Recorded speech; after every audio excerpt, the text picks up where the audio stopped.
Hi there. Again, I've recorded what was corrected by the English native speakers in the previous entry here. It would be very much appreciated if you'd let me know the weak points about my pronunciation, enunciation, and the rhythm of the sentences. Sharing some caveats. Parents is a big word for me.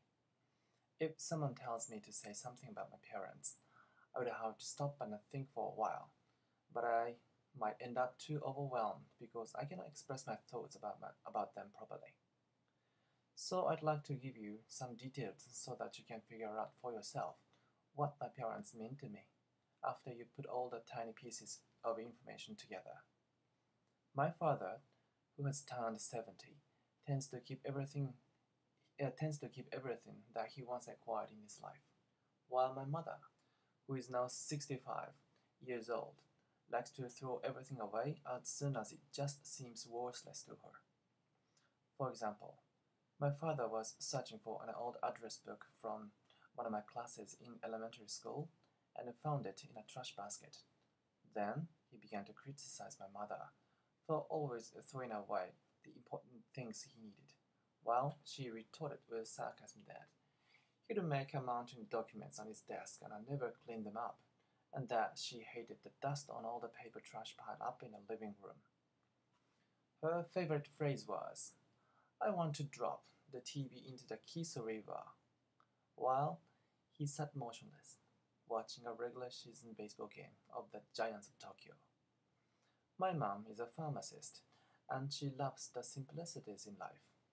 My father is an owner of the pharmacy. He loves going out with his colleagues in our small town in Gifu Prefecture, a very rural area in a mountainous village in Japan.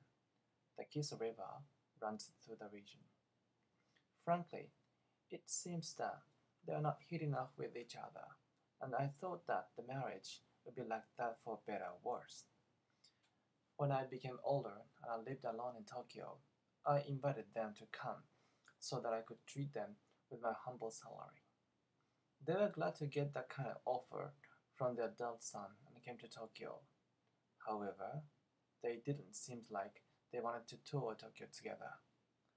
They traveled separately and went to wherever each one wanted to individually.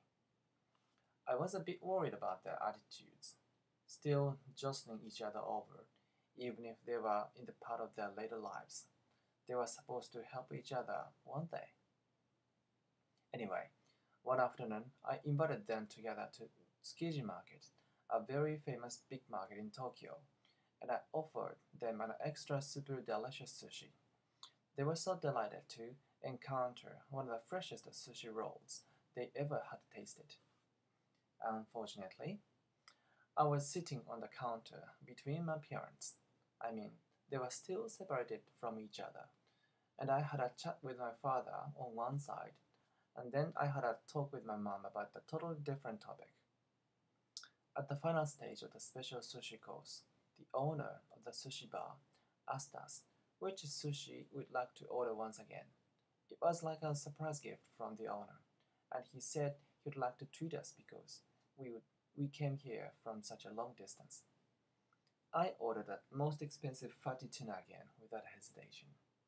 Then, suddenly, my father said to my mom, Hey dear, you should order two salmon caviar rolls because you like it, right? My mom, a bit surprised, silently nodded and she smiled at the owner. I thought to myself that I was relieved to have heard that voice, apparently ignoring her, but remembering one of her favorites, secretly remembering one of her favorites without even looking at her. Special thanks to Shindig, Ruth Salkwan, Stephanie, and all kind people who gave me your comments on this entry. See you around.